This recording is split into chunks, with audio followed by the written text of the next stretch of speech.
Rádio TV ABM, informação e louvor. Hoje a Rádio TV ABM, aqui no ABM Entrevista, recebe o agente Batista da PRF, a Polícia Rodoviária Federal.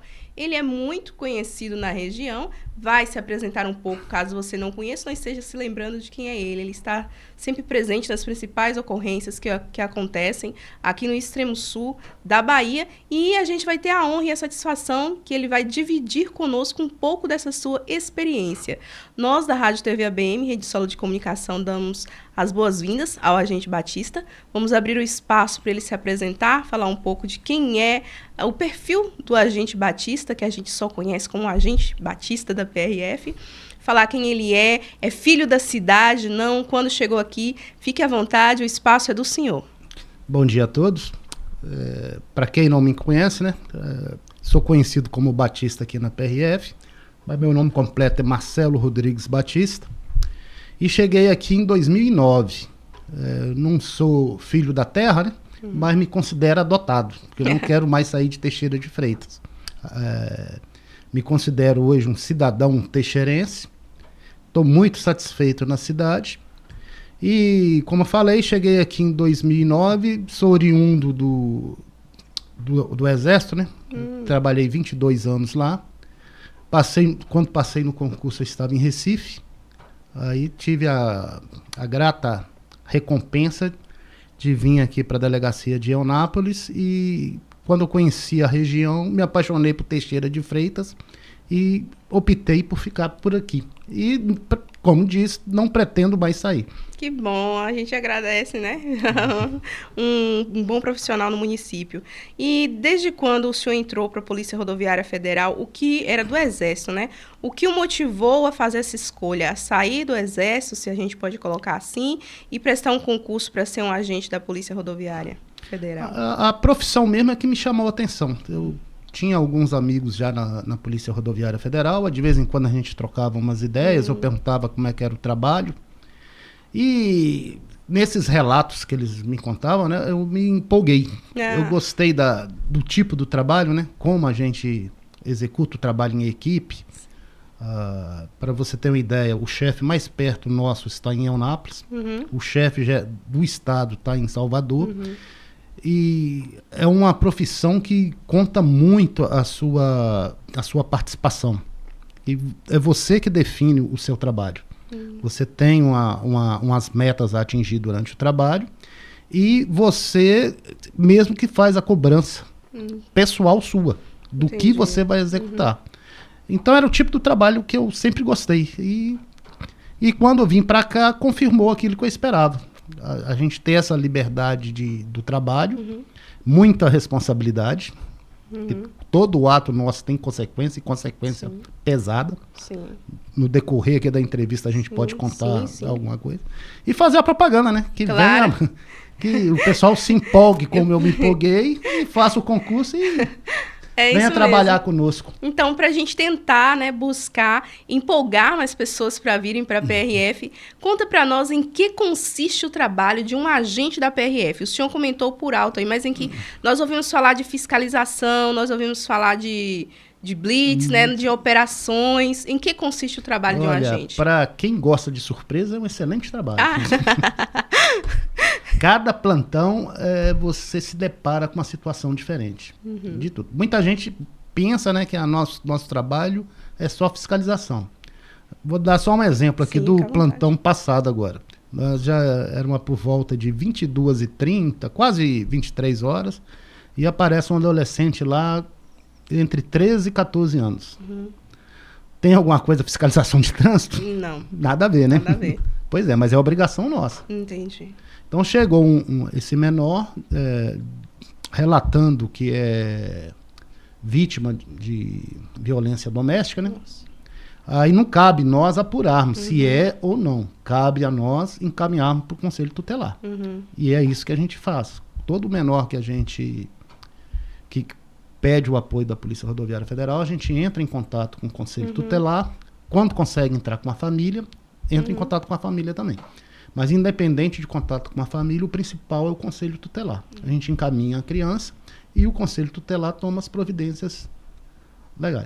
Entendi. E teve esse fato de ontem, me lembrou até, eu estava até fazendo esse relatório, lembrei, estava até conversando no posto. Um que a gente encontrou, tinha um adolescente também, tinha fugido de casa de madrugada, tinha deixado uma carta para os pais desesperados, que ela ia encontrar o amor da vida dela no Rio de Janeiro. Oh, Deus. Só que ela não conhecia esse amor. Uai. Pra você ver como é que as pessoas são assediadas. Nossa. E é a mãe desesperada e, por acaso, ela me chamou lá no ponto de apoio da Gontijo, né? E relatou o fato. A gente solicitou o apoio da empresa, né? Para ver qual ônibus que saía da cidade dela e aonde provavelmente ele estaria. Aí, isso foi o dia que Deus ajudou bastante, né? Que sempre ajuda, né? Sim. E a gente conseguiu localizar o ônibus. Coincidentemente, ela estava nesse ônibus. Que bom. Aí entramos em contato com os colegas lá de Linhares, interceptaram o ônibus e resgataram essa menina. E ela tinha mais ou menos a idade desse garoto, 14 anos. Bacana, não é só Aí isso é uma das surpresas que tem na PRF, é só uma. Sim. Eu lembro de uma matéria que eu li a respeito de uma mulher que estava vagando na pista, algo assim, a ação de vocês também evitou que ela fosse atropelada. Teve, ó, tá vendo como é que uma coisa puxa a outra? Só pra gente falar da profissão, né? Sim. Que, muitas vezes a pessoa pensa que a gente só trabalha em Teixeira. É. Eu estava numa operação em Feira de Santana. E de repente a gente recebeu uma denúncia de um senhor que andava zigue-zagueando na pista. E Feira de Santana, vocês sabem que é um movimento, né? Sim, é uma de das veículo. cidades Estava prestes a ser atropelado. A gente tentou acompanhar ele, que a princípio a pessoa resiste, né? Que a gente ajude. Aí ele não quis entrar na viatura. Aí continua andando. E a gente foi acompanhando. E ele não conseguia andar em linha reta. E a aparência dele era de um andarilho. Ele estava descalço, cheio de machucado, sem banho. Nossa. Né? Daquele negócio, cabelo Sim, todo grande sujo. todo sujo. E a gente pensou também que em primeira mão, né, que fosse um andarilho. Como ele não conseguia andar em linha reta, a gente interviu. Aí tentamos conversar com ele, que às vezes você conversar com uma pessoa nesse estado tem que tomar muito cuidado. Sim. Igual aconteceu em Fortaleza, né? O cara achou que era um andarilho, o cara tomou a arma dos 2 policiais e mataram. Né? Lembro disso. Então a gente toma um cuidado danado com ele. E a gente conversando com esse senhor, aí tentando aproximar, perguntamos ele o que ele estava precisando. Ele falou que queria comida. Nossa, só isso. Comida e água. Aí eu falei, vem cá, se você entrar na viatura aqui com a gente te levar no restaurante, a gente paga seu almoço. Sim. Você vai? Aí ele falou, vou. Pronto. Foi a solução. Tirou ele do perigo e ainda saciou? Tirou ele, né? Aí demos o almoço a ele, né? Sim. Deixou ele bem calmo. Aí fomos tentar conversar com ele. Aí perguntando se ele tinha família, essas coisas, documento, ele não tinha nada. Nossa. Só lembrava do telefone da mãe. A única coisa que ele lembrava. Não lembrava nem onde que morava. Nossa. Aí levamos ele lá para um hospital em Feira de Santana. Lá conseguimos o contato com a mãe, foi a sorte, porque o hospital, que infelizmente ele não tinha documento, o hospital recusou receber. Sem documento, geralmente eles não recebem. Né? Aí, graças a Deus, a mãe atendeu o telefone. Quando a gente fez esse contato, ela relatou que ela estava desesperada procurando por ele há 2 meses. Nossa. Ele era um senhor aposentado, tomava remédio controlado, foi visitar uma filha lá em Aracaju. Caramba. E desentendeu com ela, né? Porque ele, quando fica sem remédio, ele não entende o que as pessoas falam. Achou que era uma briga, foi embora e começou a andar. Ele andou de Aracaju à Feira de Santana. Nossa. Aí, nesse período, sem banho. Caramba. Sem os remédios controlados, né? E graças a Deus teve um final feliz, porque a mãe providenciou, né, o transporte dele. Ele era daqui de São Mateus. Nossa. Tentando voltar de Feira de Santana a pé para São Mateus. Aliás, de Feira não, né? De Aracaju. De Aracaju. E tinha chegado em Feira. Aí você imagina o estado de saúde que ele estava. Nossa, que bom. E aí você vê como é que é a variedade do nosso trabalho. É muito além. É um trabalho, sobretudo humano, né? É o lado humano, social da PRF. Muito, né? Muito. É muito bom as pessoas compreenderem. O feriadão começou ontem, dia 12, Nossa Senhora Aparecida, foi ontem também o Dia das Crianças. Já deu para sentir a mudança no fluxo de veículos da BR-101? Já. Como é que tá? aumentou bastante. Todo feriado, principalmente o começo e o fim, né? Aumenta muito o fluxo que o pessoal aproveita, além do Dia da Criança da Nossa Senhora, né? Ele aproveita também para ir para a praia. Então, o fluxo de trânsito triplica. E o cuidado precisa ser redobrado, né? Muito, sempre, né? Mas nessas épocas, maior. Porque o que acontece muito nesses negócios? A falta de paciência, igual a gente estava conversando aqui antes, da pressa, né? Os engavetamentos. Muito acidente por causa disso, que a pessoa tem que tomar cuidado e fazer da viagem um lazer, não uma corrida. Verdade. Sempre é aquela coisa, né? De quem vai devagar, vai mais longe, né? Porque e aproveita mais o passeio, né? Aproveita mais o passeio, né? Em período, então, vamos aproveitar e fazer a próxima pergunta. Em períodos festivos, tipo carnaval, períodos de feriados prolongados, qual a maior preocupação da PRF? O que mais vocês veem? Eu vou dar 2 exemplos de que a gente que acompanha o trabalho de vocês e os números a gente vê, que são 2 causadores de acidentes: ultrapassagens indevidas e a péssima combinação de álcool e direção. Isso é uma realidade aqui também na BR-101 ou em outros locais que o senhor falou que não é só aqui que vocês atuam? Infelizmente, aqui na nossa região, né, devido o trajeto, né, a BR, né, que nos contempla aqui, a 101 a 418, principalmente a 101 é muito sinuosa. E o trecho a gente pode falar que é até precário, porque tem vários locais que não tem acostamento. As pontes precisava de uma reforma urgente. E para você ter uma ideia, essa BR ela foi inaugurada em 1970. 70 não, década de 70, né? Se eu não me engano, Cajueiro que é bom para falar sobre isso. Sabe as datas tudo de cor. Não, é verdade, ali é uma enciclopédia. Mas se eu não me engano foi 74 ou 73 que ela foi inaugurada. O tamanho dela e a largura é a mesma até hoje. Nossa. Aí você vê e compara com os veículos que tinham naquela época para os veículos que tem hoje. E o fluxo também mudou, né? A frota pode ter aumentado em umas 10 vezes. Verdade. A capacidade dos veículos de carga, né? Você comparar um tritrem, né? Aquele Verdade. 9 que a gente nem sonhava de existir na época, é o que roda. Aí você vê, só um exemplo, aquela curva da Tarifa que tem muitos acidentes. Na época, quem fazia aquela curva ali era um caminhão Mercedes-Benz, aquele pequenininho, que carregava no máximo aí 20 toneladas mais ou menos. Hoje são 74 toneladas e uma combinação de veículos. Nossa, né? A curva é a mesma, a largura é a mesma. Então já passou da hora dessa pista receber uma reforma estrutural. Que isso, além dessa combinação que você falou de álcool, né? E de direção indevidas, ainda tem um problema da pista que já passou da hora de melhorias. Né? Ampliação. Melhorias que eu falo é essa, ampliação. Né? Sinalização também é importante? Muito. Sim. E a pessoa também interpretar a sinalização. Né? Que muita gente acha que aquelas placas ali é só propaganda. E muitas vezes nem presta atenção o que está na placa e nem na sinalização que está na pista, que é outro causador de acidente também. Como um agente da PRF é a pessoa mais adequada para fazer isso aqui agora? As pessoas, muitos já foram, mas tem gente que ainda vai para curtir o feriadão, né? E eles vão voltar, obviamente. Então, uma dica aí para um trânsito seguro, para ocorrer tudo bem, ser um trânsito seguro nesse feriadão. Primeira coisa é perder a pressa. Então, vamos. Quem está fazendo turismo, vem aqui para aproveitar as belezas, né? Certo. Então, para que correr? Verdade. Vai deixar de apreciar, né? Verdade. Aí, o que acontece? A pista, ela é bem... Se a pessoa prestasse atenção só na sinalização da pista, já evitaria aí uns 90% dos acidentes. Okay. É só respeitar as faixas contínuas. Aonde tem faixa contínua, não é só porque a pessoa pode ser multada, é porque aquela faixa significa que a pessoa está passando por um trecho crítico. Podem reparar, toda vez que aparecer uma faixa contínua, mesmo que seja uma reta, você está passando por um local perigoso. Se for uma reta muito longa, pode ter certeza que vai ter um posto de gasolina, onde que vai ter veículos cruzando a pista, para entrar ou sair do posto. Pode ser uma localidade onde que vai ter pessoas atravessando. Então, o que a pessoa tem que fazer quando vê uma faixa contínua? Não ultrapassar, diminuir a velocidade, porque além da reta pode vir curva, pode vir subida e descida. Vai perder a visibilidade.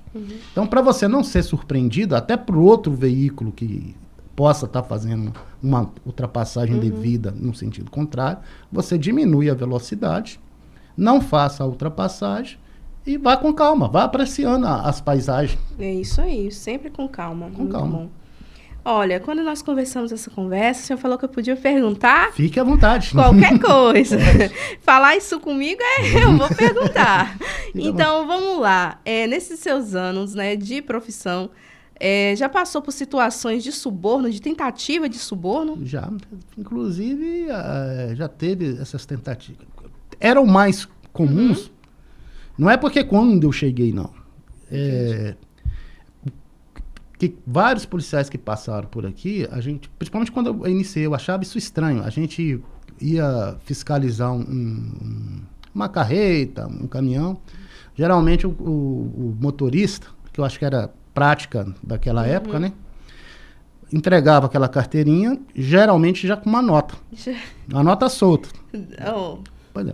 E a gente cansou de falar isso com eles. Eu devolvia a carteira, falava que não, a gente só quer o documento, só isso. Aí é aquele negócio, não tem jeito da gente conversar? Olha. Falei, tem. Agora você pode complicar essa nossa conversa. Infelizmente, alguns insistiram. Não. Aí foram vários naquela época, que eu cheguei aqui em 2009, né? Pode até ser que tenham corrido antes também. Então, vários que eu falo assim, as pessoas que insistiram por esse caminho foram presas. Sim. Inclusive, no nosso posto já teve situação lá, teve reportagem, eu achei engraçado na época, né? Eu estava de folga no posto, aí passando lá e um cidadão, tipo oferecendo suborno, né? Aí perguntando sobre café, se a gente queria um café melhorado, esses negócios. Aí a gente falando com ele, rapaz, é melhor você mudar o rumo dessa prosa. Você pode se complicar. E esse café vai sair caro. Vocês são gentis ainda. A gente tenta, né? A gente alerta essas coisas. Se a pessoa insistir, não tem como. Como ela insistiu e ofereceu o dinheiro, foi preso em flagrante. Nossa. Esse só foi um dos casos. Sim, então realmente ainda é uma prática que Hoje, não vou falar 100%, sim. mas diminuiu drasticamente, graças a Deus. Né? Que bom, né? Que é uma que situação a cultura, triste. né? A pessoa vai mudando seus conceitos. Que bom, que é uma coisa Hoje, triste. praticamente, não me lembro qual foi a última vez que teve. Que bom, que bom. Nos seus anos de... Agora, talvez é uma situação até um pouco triste, né? Mais triste do que essa, porque é um cidadão que tenta subornar um agente da lei é uma coisa lamentável, mas vamos lá. Nos seus anos como agente, tem ocorrências, obviamente, que marcam mais que outras, né? Então, pode compartilhar com a gente alguma ocorrência que o marcou? Posso. É até difícil de falar aqui que marcou mais, né? Que são várias. Sim. Eu vou pegar as duas mais recentes, né? Que eu estou lembrando aqui no momento. Teve um acidente ali em Poço da Mata, perto ali do Trevo, ali da KM. Aí você observa. Ali é um local iluminado, sinalização boa, pista tranquila. O motorista, eu acredito que ele deveria estar acima de 150 por hora ou mais. Ele saiu da pista, colidiu na árvore e o carro partiu no meio. Ele foi jogado para fora do carro com a poltrona. Nossa. Ele estava no cinto de segurança. Caramba. E faleceu na hora. Aí nós tivemos que cortar o cinto. Você vê que o cinto segura. Sim. Né? Mesmo a poltrona sendo projetada, segurou. Agora, o excesso de velocidade dele, você vê que abriu o carro no meio. Nem cinto resolveu. Não tinha jeito. Com aquela velocidade, e você vê, uma simples cautela evitaria esse acidente, que a faixa contínua, aquilo que eu estava te falando. Se você prestar atenção na faixa contínua, você já diminui a velocidade. E o que aconteceu ali, para não ser mais grave? Porque foi de madrugada. O motor do carro voou 50 metros. Meu Deus do céu, gente, que absurdo. Um eixo, o carro terminou no lado direito, né? No sentido Nanuque. Sim. O eixo do carro foi pro lado esquerdo. Caramba. O motor, igual eu falei, 50 metros. A poltrona, você imagina a velocidade que ele estava. Nossa, bravo. E não teve mais vítima por causa do horário. Se fosse durante o dia... E ele estava sozinho, né? E estava sozinho. Aí isso é uma das recentes, né? E a outra foi aquele... que eu falo que foi uma tragédia, né? Que eu chamo aquilo ali do nosso 11 de setembro. Sim. 2 acidentes no mesmo local em cima da ponte. Sim. Igual eu te falei, a ponte precária. Aquela ponte ali. E é aquilo que a gente falou, né? Aquela entrada da cidade ali já passou da hora de ser duplicado. Não é falta da PRF informar de relatórios, informando que o local é perigoso, que precisa de uma ampliação, essas coisas todas. E, infelizmente aconteceu. A gente foi chamado para um acidente que a carreta já tinha caído da ponte, já tinha arremessado um carro lá para as margens do rio, né? E muita sorte a carreta não caiu em cima do carro. Nossa.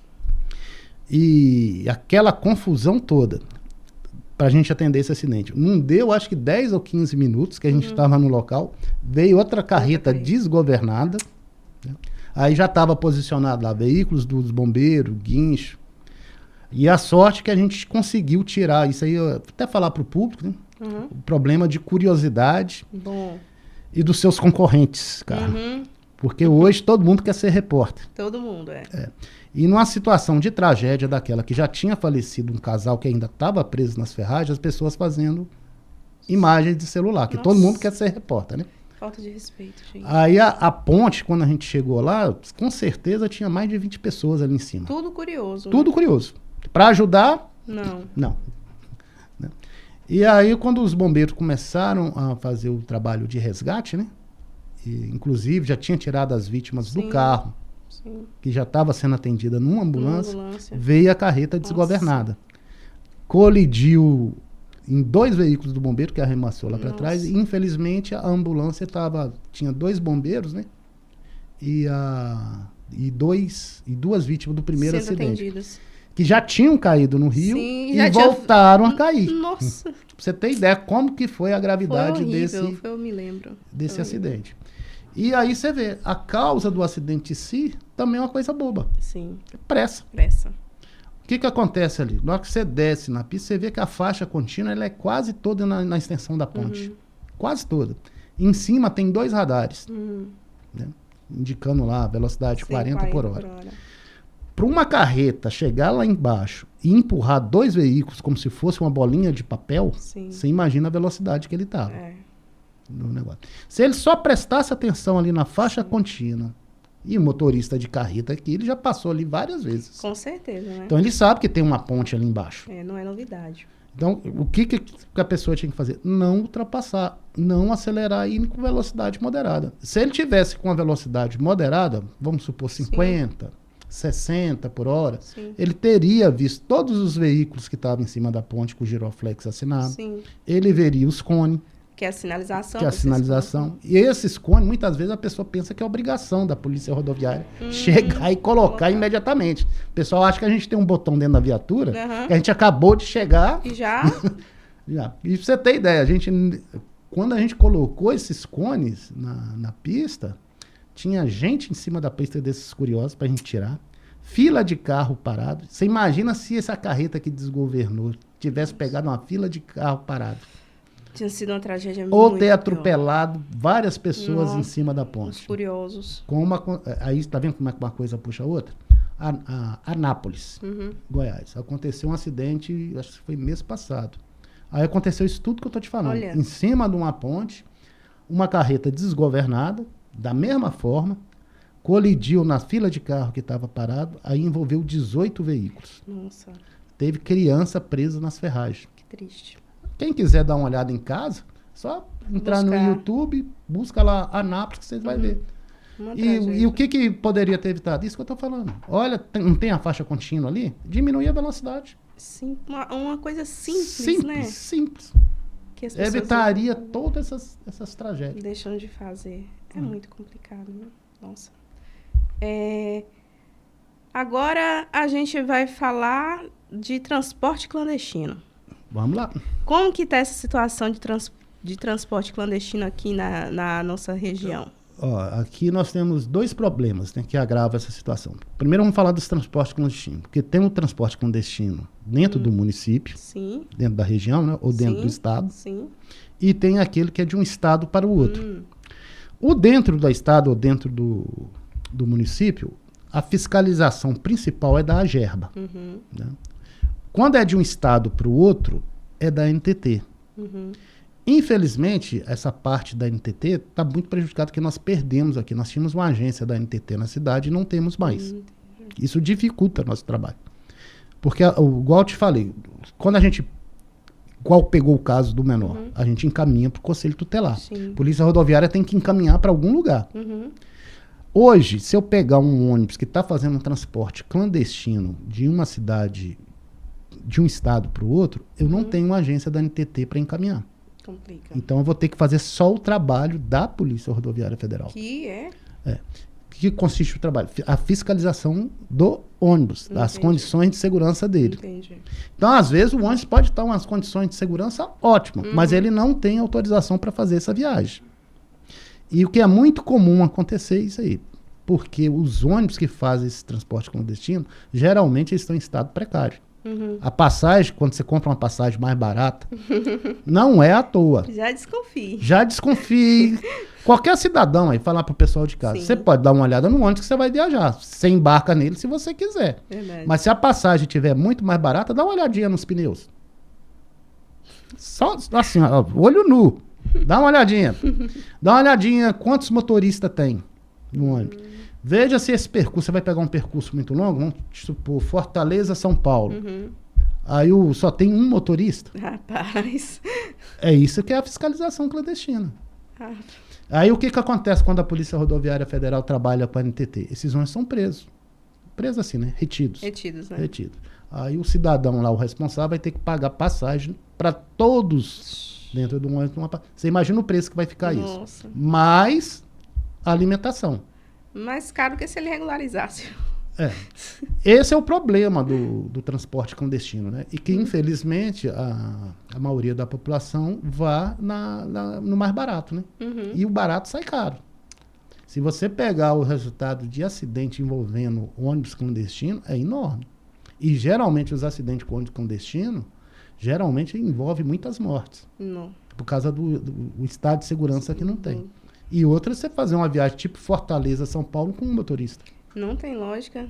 Você Não vai tem. daqui a São Paulo, geralmente muda a cada 6 horas troca de motorista Pois é. nas empresas. Porque os Mas- ônibus de transporte, vamos supor assim, de turismo mesmo, regularizado, ele tem que ter no mínimo 2 motoristas. No mínimo 2, E é. quando a gente fiscaliza, a gente olha isso. Sim. E os ônibus que fazem o que está regular, eles sempre têm 2 motoristas.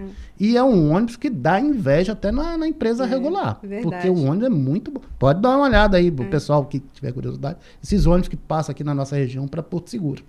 Geralmente são ônibus de 2 andares, pneu novo. E é ar-condicionado. veículos de mais de R$1 milhão. Realmente. Já fui para Recife pela faculdade num ônibus de turismo de excelente qualidade, 2 motoristas. Isso, Aí, tá vendo o que, que a Verdade. gente estava falando? Já fui, já. Já virou minha testemunha. Já sou testemunha ocular. Verdade. Agora pega um que não é regular, que faz essas viagens como se fosse ônibus de linha. De linha. Olha o estado do ônibus. Você chega quebrado, tem, sacolejando. Tem que torcer, né, e rezar para Pra Deus. chegar ainda, né? Fora as quebradeiras que tem no percurso, né? Pior que é. Bom, eu gostaria de ficar aqui falando muito mais, mas nós já conversamos sobre isso, né? O povo não tem pressa. Era bom que eles tivessem pressa só para ver um vídeo curto, mas não, eles também têm pressa para chegar aos locais, o que muitas vezes está levando a pessoas perderem as vidas. A gente viu aqui hoje que nós precisamos ter mais cautela, mais tranquilidade no trânsito, andar sem pressa e apreciar a paisagem, nós aprendemos aqui hoje. Para a gente encerrar essa rica entrevista, a gente vai abrir espaço para o agente Batista fazer suas considerações finais, que é aquilo que ele gostaria de falar, de deixar de mensagem, ou para os próprios companheiros, ou aquilo que a gente não perguntou. O espaço é totalmente dele, de forma livre. Fique à vontade. Eu vou tocar só num assunto aqui que tem muita incidência ainda. Pessoal sem habilitação e principalmente com moto. O campeão em vítimas fatais em acidentes são as motos. Sim.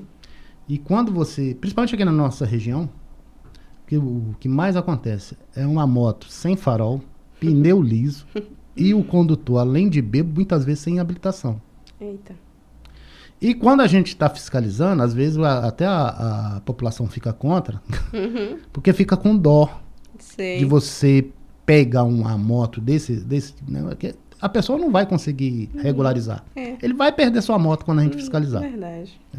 Então muita gente fica com dó, a polícia rodoviária é muito, como é que fala? Muito rígida.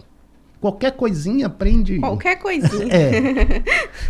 E, infelizmente, igual eu tô te falando, a gravidade, por ser moto, né? Quando a pessoa se envolve num acidente, principalmente sem habilitação, a pessoa não tem prática nenhuma e vai pra pista, principalmente à noite. Teve uma vez que a gente fez até chamou, não lembro mais quem foi o repórter, que estava lá no posto. Aí a gente tinha pegado. Teve que interceptar, né? Que a pessoa fugiu. E estava com a família. Meu. O carro não tinha freio, não tinha embreagem, pneu careca, o pai tinha bebido, a mãe do lado, com a criança no banco da frente. Nossa. E tentando fugir da gente ainda. Meu Deus. Aí eu peguei esse carro, que a gente encaminhou pro pátio, né? E no outro dia, eu acho que a notícia andou. Aí foi um repórter lá, aí perguntou se podia ver o carro. Falei, pode, tá aqui no pátio, levei ele lá. Aí lá a gente foi e brincou. Eu falei, aí ó, o carro é esse aqui. Aí falei com ele, faça uma aposta com você aí. Pra você ligar esse carro e andar daqui e ali. Lógico que era um ambiente fechado, né? Não era na pista, não. Não conseguiu. Porque nem chave o carro tinha. Não. Era todo improvisado. Tem que buscar esse dono dele pra saber dar uma... E você vê, ó, desses casos, tá o pai, tá a mãe, tá o filho. Uma família. Uma família. Em risco. Em risco. Feira de Santana, uma vez, a gente pegou um carro lá, ó, lembrando de feira de novo. O carro parecia uma van. Não. E tava a mãe, o pai, cheio de criança no carro, tudo quanto é lá, tudo fora de cadeirinha. E não era nem aquele de 7 lugares, era um carro de 5 lugares. Carro de 5 lugares. Pra você ver como que o pessoal ainda não leva a sério o trânsito. Deus do céu. E a gente precisa mudar esses conceitos. A pessoa levar isso mais a sério. E olha como é que tá a nossa cidade. Os acidentes acontecem tanto na BR, como zona urbana. Zona urbana. Verdade. Animal solto, outra coisa que a gente acabou de falar. Sim, nossa, é um perigo danado. Você precisa de ver quando a gente fiscaliza aí junto com a prefeitura, que desce o nosso boiadeiro, que a gente recolhe alguns animais, o que acontece de ligação pedindo para soltar os animais. Para a gente ter coração, porque o ganha-pão. É o ganha-pão. Esse negócio. Agora vá lá, deixa uma pessoa da sua família se envolver num acidente, perder a vida, principalmente moto. Moto, é muito então, triste. Até um alerta que a gente sempre aproveita a oportunidade que vocês nos dão, né? Sim. Dos donos dos animais, cuidar dos seus animais. Pista não é local de criar. Sim. Né? Animal solto aí. Para evitar esses problemas que as consequências ficam só pro veículo que atropela. O dono nunca aparece. Verdade. E às vezes não é só um carro que bate, que quebra. Às vezes a consequência é fatal. É uma vida que é perdida, né? E é muito complicado. Mas se eu quiser falar mais alguma coisa, fica à vontade. Por nós, é isso. A gente ficou muito satisfeito com esse momento, com essa entrevista. Esclareceu bastante coisa. E eu tenho certeza que esse vídeo aqui deve ser compartilhado por você, para que muitas pessoas compreendam que trânsito é coisa séria. Muitas vezes a gente riu aqui porque são situações que parecem ser cômicas, né? De tão sem noção que parece ser cômico, parece um filme de comédia, mas não é, gente. Se vocês não tomarem cuidado e evitar esse tipo de situação, vai ser uma tragédia, mas não é tragédia de cinema, não, é real. Pode acontecer com você, com alguém na sua família. Então, veja esse vídeo com calma, compartilhe esse vídeo, para que mais pessoas se conscientizem sobre a importância de ter cuidado no trânsito. E a gente agradece aqui a visita do agente Batista e deixa espaço para ele também se direcionar a você que está aí nos vendo agora e dar o seu recado final. Bom, terminando aqui, né? Agradecer vocês também a oportunidade, né? Da gente... Eu gosto nem de falar em entrevista, eu falo troca de ideias. É verdade, é um bate-papo, E o que é pra gente falar aqui pro final é lembrar o pessoal, trânsito não é videogame. Não tem aqueles 7 vidas. Perdeu uma, já foi. Já foi. E quando você não perde, você que eu digo, o condutor, né? Lembre que as consequências podem ser pro resto da vida. Acidente, geralmente, para recuperar, principalmente com trauma, né, de osso ou crânio, a pessoa pode ficar numa cama pro resto da vida. Verdade. Ou perder sua mobilidade numa perna, num braço. Então, vou falar alerta final, né? Trânsito não é videogame. Isso aí, muito obrigada, gente Batista. Obrigado vocês também. Rádio TV ABM, informação e louvor.